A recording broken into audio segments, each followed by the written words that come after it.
Welcome to the first module of this course, which is Introduction to Dart Manipulation.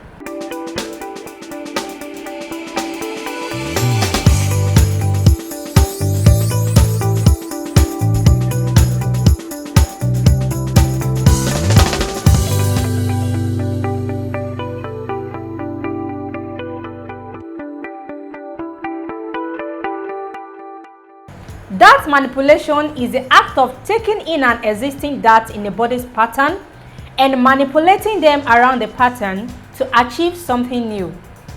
Dart manipulation is a unique technique used in clothing construction, which helps to create a beautiful and well-fitted clothing styles.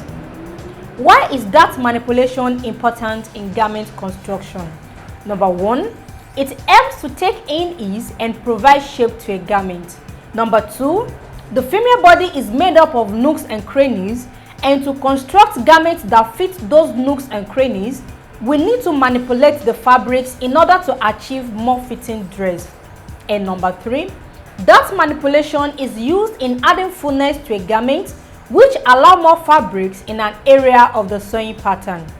These are some of the importance of dart manipulation, to mention but few.